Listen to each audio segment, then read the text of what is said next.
الحمد للہ رب العالمین والصلاة والسلام علی سید الانبیاء والمرسلین اما بعد اعوذ باللہ من الشیطان الرجیم بسم اللہ الرحمن الرحیم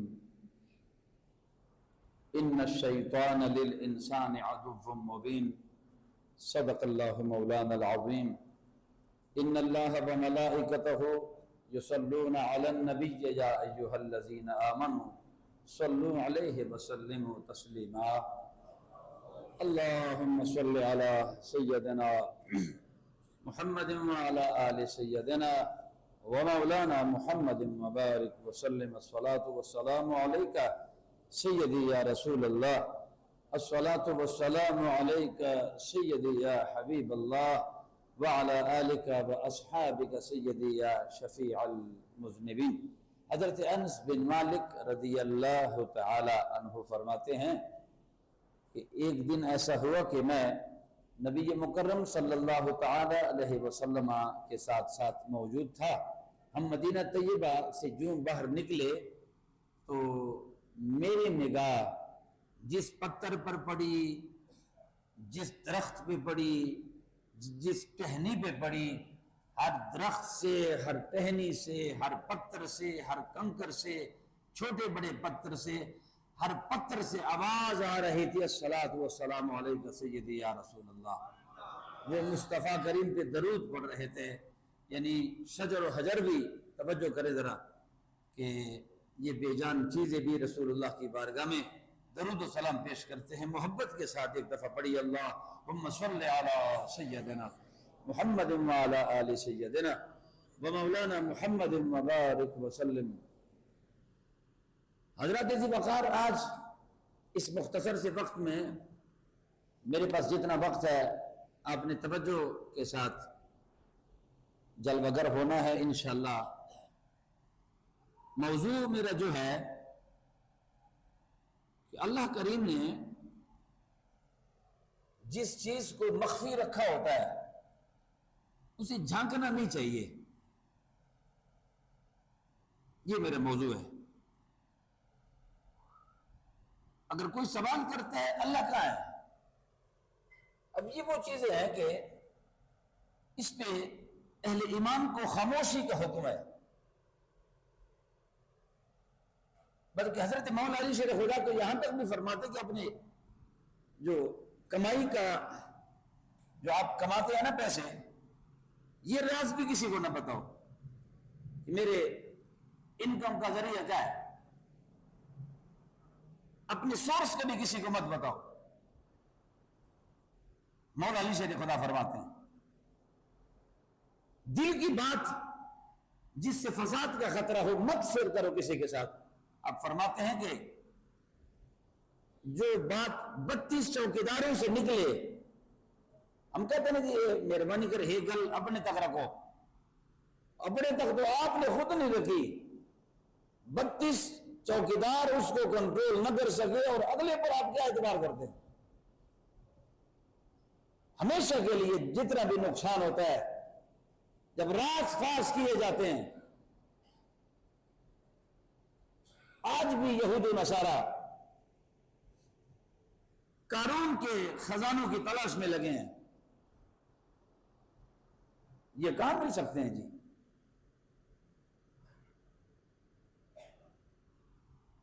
اہل علم نے تو قبروں میں بھی کیمرے لگائے کہ قبر میں عذاب کیسے ہوتا ہے، یہ اللہ کی حکمت ہے۔ ہم تو اس چیز کو نہیں سمجھتے، ہم کہتے ہیں جی آکسیجن کے بغیر، دیکھو نا جی آکسیجن کے بغیر بندہ زندہ نہیں رہ سکتا، یہی بات ہے نا جی۔ میں آپ سے سوال کرتا ہوں، انڈے میں آکسیجن کہاں سے پہنچتی ہے؟ ہم بے بس ہے، انڈے میں چوچا زندہ ہے، مگر میں آپ سے پوچھنا چاہتا ہوں کہ انڈے میں، انڈے کے اندر سے ہوا کیسے پہنچتی ہے؟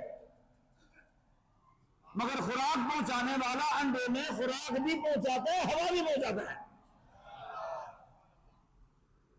وہ کہتے ہیں قبر کا عذاب نہیں، کس طرح فرشتے اندر کیسے داخل ہوتے ہیں، قبر میں کیسے داخل ہوتے ہیں؟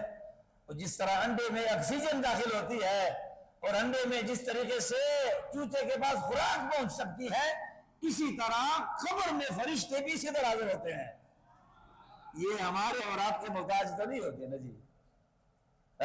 مولا علی شیر خدا رضی اللہ تعالیٰ عنہ سے کسی نے کہا جی کہ میں محنت پر تو یقین رکھتا ہوں پر تقدیر پر یقین نہیں کرتا، تقدیر میں جو کچھ لکھا ہوتا ہے وہ مل جاتا ہے، کیسے ملتا ہے؟ آپ نے فرمایا میں آپ کو ایک سوال بتاتا ہوں. سوال یہ ہے کہ اگر آپ کو ایک کمرے میں بند کر دیا جائے، جی بالکل، آپ نے کہا کہ آپ کو وہاں خوراک کہ پہنچ کا بھی کوئی ذریعہ نہ ہو، ہوا کے سارے سوراخ بھی بند کر دیے جائے، یہ مانتے ہو؟ جی مانتا ہوں. تو فرمایا جب ہوا نہ پہنچے، خوراک نہ پہنچے، کوئی بندہ اندر نہ جا سکے، تو پھر آخر میں ہوگا کیا؟ اس نے کہا موت ہے. اس نے کہا مان لیا نا جی کہ موت ہے، چلو یہ مان لیا، تو اب یہ بتا کہ موت کا فرشتہ آتا کہاں سے ہے؟ اس نے کہا وہ تو ان سوراخوں کا محتاج نہیں ہے. تو فرمایا وہ اگر فرشتہ سوراخوں کا دروازوں کا محتاج نہیں ہے تو وہ اللہ جہاں چاہے جس راہ میں چاہے جب مدد کرتا ہے وہ قادر مطلق ہے، مدد کر لیتا ہے، وہ ظاہری معاملات کا محتاج نہیں ہوتا. حضرت موسیٰ علیہ السلام کے زمانہ میں ایک شخص نے حضرت موسیٰ علیہ السلام سے کہا جی کہ ایک مہربانی کرو، آپ اللہ کے نبی ہیں، میری خواہش یہ ہے کہ اگر یہ جانوروں کی زبان کی مجھے سمجھ آ جائے نا جی تو کیا بارے نیارے ہو جائے.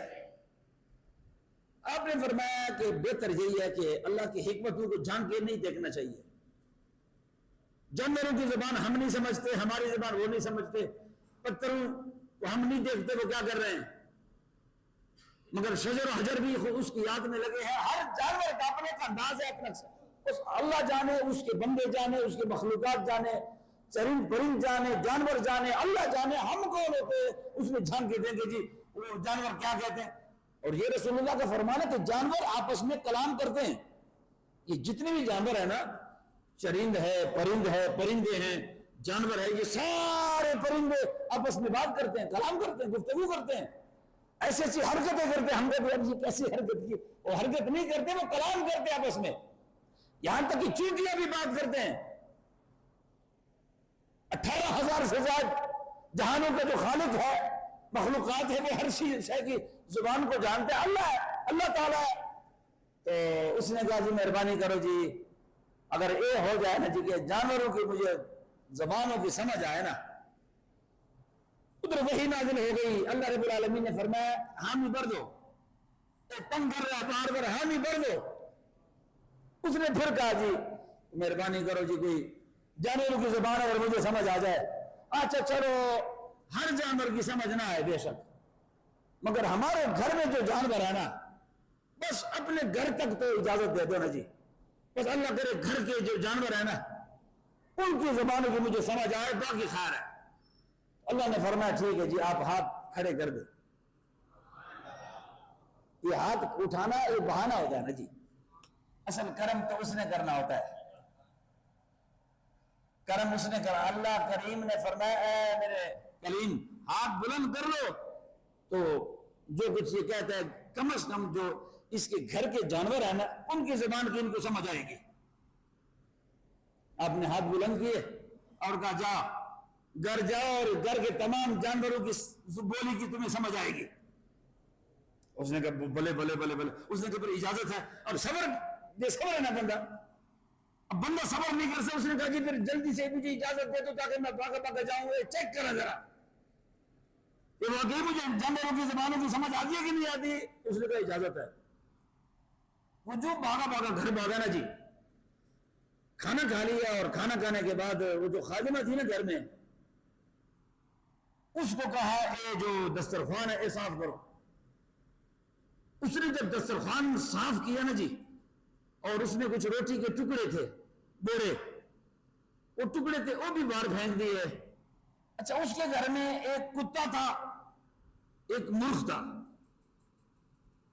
اللہ کے رسول نے فرمایا کہ مرغ، سفید مرغ، دیسی مرغ، شیور میور کی بات نہیں کر رہا، دیسی جو مرغ ہے اللہ کے رسول نے فرمایا جب یہ اذان دیتا ہے اللہ کے عرش پہ جب اذان ہوتا ہے اس وقت زمین پر یہ دیتا ہے، یہ آگے پیچھے نہیں ہوتا، کبھی آپ تجربہ کر لیں، یہ وقت بے وقت یہ جو جانور مرغے اذان اس کی بات نہیں کر رہے، سفید مرغا ہوتا ہے، سفید مرغا، اللہ کے رسول نے فرمایا جس کے گھر میں سفید مرغا ہو اور گھر کا تنور ہے مٹی کا، لوہے کا نہیں، مٹی کا تنور ہو جس کے گھر میں اور سفید مرغا ہو جس کے گھر میں، اللہ تعالیٰ اس گھر کو کبھی اس گھر میں رزق کی تنگی کبھی نہیں لے کر آئے گا، اس لیے کہ مرغ آزان دیتا ہے۔ تو وہ جناب محترم جو اس نے کھانا کھا لیا نا جی، اور کھانا کھانے کے بعد جب دسترخوان صاف کیا تو اس میں کوئی چھوٹے چھوٹے ٹکڑے تھے وہ بھی باہر پھینکے، اور جو پھینکے تو وہ جو مرغ تھا نا اس نے فوراً وہ جو ٹکڑے تھے نا وہ اٹھا لیے، اب جب ٹکڑے اٹھا لیے تو کتے نے مرغ سے کہا او اللہ کے مخلوق آپ تو گھر کے اندر رہتے ہو، میں باہر کتا ہوں دروازے پہ بیٹھا ہوتا ہوں، تو آپ تو گھر میں کوئی دانا تم کا آپ کو مل جاتا ہے تو یہ ٹکڑے خدا کے بندے یہ ٹکڑے باہر پھینکے تو کم از کم یہ تو میرے لیے چھوڑ دینا، آپ کو تو گھر میں بھی کوئی چھوٹا موٹا دانا مل جاتا ہے تو میں تو ساگر بیٹھا ہوں، مہربانی کر ایک کام نہ کر، کم از کم یہ گھر کے جو ٹکڑے ہیں یہ میرے واسطے چھوڑ دیے کرو۔ وہ مرغ نے کہا جی وہ کتے صاحب تسی ناراض نہ ہو جی، کل جو ہے نا کل اس گھر میں ایک آفت آنے والی ہے۔ اچھا وہ بندہ سن رہا ہے، وہ بندہ غور سے سن رہا ہے، اس نے کہا اس گھر میں آفت آنے والی ہے اور ان کا گھوڑا مر جائے گا، یہ سونا جو گھوڑا کھڑا ہے نا اس کے گھر میں گھوڑا یہ مر جائے گا، تو پھر گھوڑا جب مرے گا تو پھر گوشت ہی گوشت ہے۔ اس نے جب سنا نا اس نے کہا میں نے موسیٰ علیہ السلام کو کہا تھا کہ جانوروں کی بولی کی مجھے سمجھ نہیں آتی، دیکھو نا فائدے کا پتہ چلا، بیوی کو بتایا جلدی کرو اس کی رسی مجھے پکڑا دو، اور سیدھا منڈی میں جا کے بیچ دیا۔ بندہ لالچی ہے نا جی۔ اچھا دوسرے دن جب پھر دسترخوان پہ کھانا کھایا پھر ٹکڑے باہر پھینکے، مرغا پھر بھاگا اور وہ روٹی کے ٹکڑے اٹھا لیے، کتا پھر اس کو کہہ رہے یار تو بڑا کمینہ ہے، کل بھی میں نے تجھے کہا تھا، کل بھی تو نے جھوٹ بولا، تو نے کہا بھائی وہ گھوڑا مرے گا تو نہ گھوڑا مرا، تو نہ یہ ٹکڑے تو چھوڑتا ہے، تو خدا کے بندے یہ ٹکڑے تو میں کل سے بھوکا ہوں۔ اس نے کہا جی اصل میں وہ گھوڑا تو اس نے بیچ دیا تھا اور وہ اس مالک کے ہاتھ مر گیا، وہ جو خرید اس کے گھر میں مرنا تھا نا، مگر وہ جس نے خریدا وہ گھوڑا مر گیا، اس خدا کے بندے نے تو بیچ دیا، اندر اندر سے خوش ہو رہا ہے جی تو میں نقصان لگا دیا۔ اب بندہ اللہ کی حکمت کو تو نہیں سمجھتا، نہیں تو میں آخر پہ آپ کو بتاؤں گا کہ اس میں اللہ کی کیا حکمت ہوتی ہے۔ اس نے کہا چلو جی آج کا گھوڑا تو اس نے بیچ دیا جی، تو چلو کل کی بات آپ کو بتاتا ہوں، یہ جو ان کے گھر میں اونٹ کھڑا ہے نا یہ بھی کل مر جائے گا۔ اس نے بیوی کو کہا جی اندر کی بات نہیں بتاتا کہ مجھے زیادہ کچھ سمجھ آ رہا ہے، بیوی کو بتایا یہ اونٹ کی رسی مجھے دو میں نے یہ بھی بیچنا ہے، تو بیوی نے کہا وہ جڑیا کل گھوڑا بھی بیچ دیا تھا آج اونٹ بھی بیچ کے لے کے جا رہا ہے، تو اس نے کہا جی چھوڑ ایک بات میں بتاؤں گا آپ کو اصل چکر کیا ہے۔ وہ منڈی میں جا کے اونٹ بھی بیچ آیا، کتا پھر بھوکا، تیسرے دن جب کھانا پھر شروع کیا تو دسترخوان پہ کچھ ٹکڑے بچ گئے پھر پھینکے، پھر مرغا بھاگا اور وہ جو ٹکڑے تھے وہ اس نے اٹھا لیے۔ کتے نے پھر اس کو کہا مرغ کو کہ تم تو جھوٹ بول رہے ہو بس۔ اس نے کہا جھوٹ نہیں بولتا، بالکل سچ کہہ رہا ہوں، دراصل میں وہ جو گھوڑا تھا وہ بھی مر گیا، اونٹ بھی جس بندے کے ہاتھ دیا تھا وہ بھی مر گیا، اور لہذا 3-4 دن صبر کرو پھر میں آپ کو ایک اور بات بتاؤں گا۔ خیر ایک اور چیز مرنے والی ہے۔ 3-4-5 دن جب گزر گئے نا جی، کتا باہر بیٹھا ہے، مرغ باہر نکلا، مرغ نے کتے سے کہا کہ وہ کتے کل اس کا خچر مر جائے گا. اب خچر کا گوشت تو ویسے بھی کوئی نہیں کھاتا, تو آپ بالکل بے فکر رہے ہیں تو گوشت ہی ہے سارا. مالک صاحب بھاگے بھاگے دوڑے اور بھاگتے ہوئے دوڑتے ہوئے خچر بھی بیچ آیا. اگلے دن جب پھر کھانا کھایا تو روٹی کے جب ٹکڑے پھینکے باہر ڈوریے چھوٹے چھوٹے, کتے نے پھر کہا او سنگیا بس وہ کیا ہوا خچر کا کیا؟ اس نے کہا وہ بھی مر گیا. اس نے کہا جی آج تو آپ بالکل خاموش ہے. اس نے کہا جی 3 دن صبر کرو پھر بتاؤں گا. 3 دن جب گزر گیا تو ادب وہ بندہ سن رہا ہے. 3 دن جب گزر گئے نا, اب وہ ڈرے اندر سے کہ پتہ نہیں پھر کس چیز نے بھر رہا ہوگا جی. وہ اسی تلاش میں ہوتا ہے کہ کتا اور مرغ آپس میں کب قریب قریب ہوتے ہیں. اب وہ اس کی تلاش میں اس نے کیمرے لگائے ہوتے ہیں کہ پتہ نہیں کب چکر مکر بنے گا ان کا. 3 دن جب گزر گئے تو تیسرے دن کتے نے پوچھا او مرغ سنگیتا سے اس نے کہا یہ بندہ بڑا امیر ہے, کل یہ خود مر جائے گا, یہ خود مرے گا, اور جب مرے گا تو پھر لوگ اس کو ایسے لائیں گے اور دعا کریں گے اور بکرے چترے ہوں گے, بڑے سلسلے ہوں گے. اب اس کو موسیٰ علیہ السلام کی بات کی سمجھ آئی کہ اوہو اچھا میں بھی مر جاؤں گا. بندہ لالچی ہے. اچھا بھاگا جا کے جناب حضرت موسیٰ علیہ السلام کی خدمت میں گیا اور بغیر سلام کلام کے موسیٰ کے قدموں میں گر پڑا. اللہ کے واسطے بچاؤ. اس نے کہا بچا کے فرمایا بس تم مہربانی کر بچاؤ. اس نے کہا تقدیر الہی ٹل نہیں سکتی. اے اللہ کے بندے, اللہ جب نقصان دیتا ہے نقصان میں اس کی حکمت ہوتی ہے. اس نے جانور نقصان کی صورت میں لیا, تجھے بچایا, پھر تجھ سے اونٹ لیا, لینا تھا تجھے بچانا تھا, تو نے اونٹ بھی بیچا, خچر بھی بیچا, اور یہ سارے معاملات تو نے اب آخر وہ 3-4 چیزیں جو تو نے بیچی نا وہ اللہ نے نقصان کی صورت میں تجھے بچانا تھا. اب تو نے تو اب وہ بندہ جس کے گھر میں وہ چیزیں پہنچ گئی وہ آفت و بلیات سے وہ بچ گیا, ان کا گھرانہ بچ گیا. اب تقدیر الہی ٹل نہیں سکتی. ہاں ایک بات اور ایک احسان کرتا ہوں آپ کے ساتھ کہ آپ کے ایمان کے لیے دعا کرتا ہوں کہ کفر پہ تیرے موت نہ ہو جائے. باقی جو کچھ ہونا تھا وہ ہوگا, وہ ہو کے رہے گا.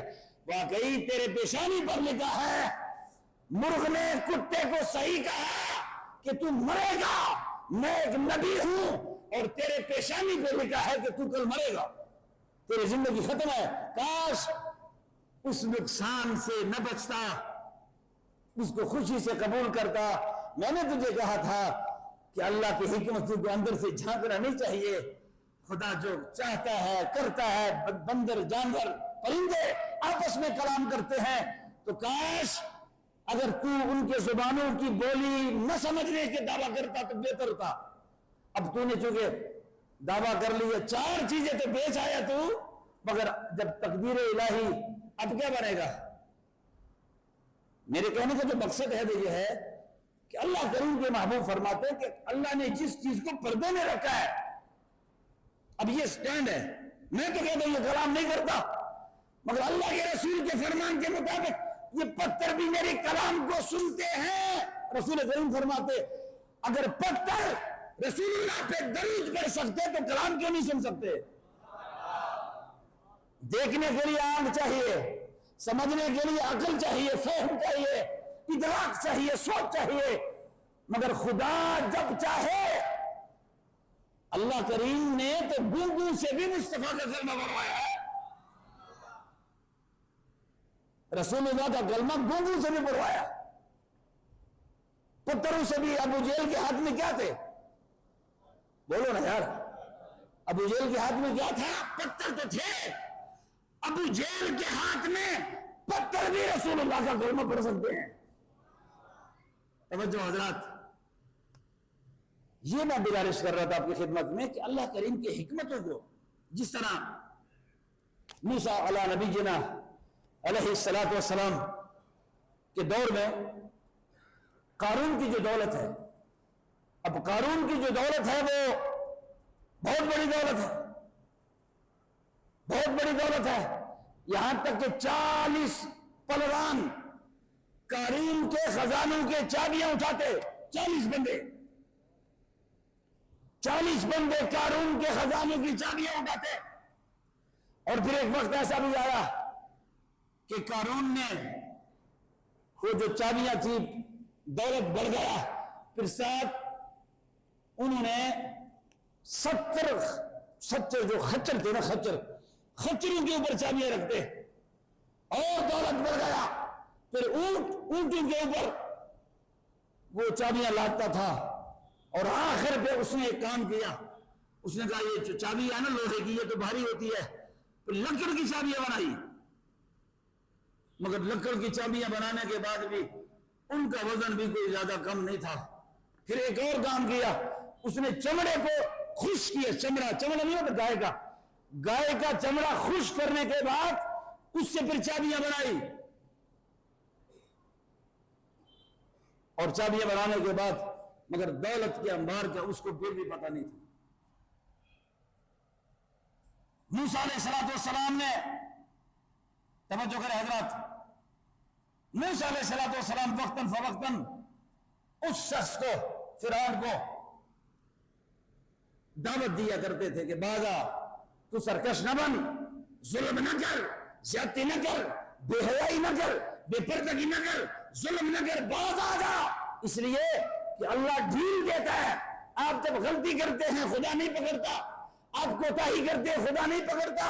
اس کا مقصد یہ نہیں ہوتا کہ خدا دیکھتا نہیں ہے، خدا کو پکڑتا نہیں ہے، خدا دیکھتا بھی ہے، پکڑتا بھی ہے، مگر ڈھیل کا جو حکمت ہے وہ حکمت کو میں اور آپ سمجھ نہیں سکتے۔ حکمت ہے، اللہ کریم نے وعدہ کیا ہے، اے محبوب تیرا جو قوم ہے نا، اس پر جزوی طور پہ تو عذاب آئے گا، اجتماعی طور پہ تیرے امت پہ عذاب نہیں آنے دوں گا۔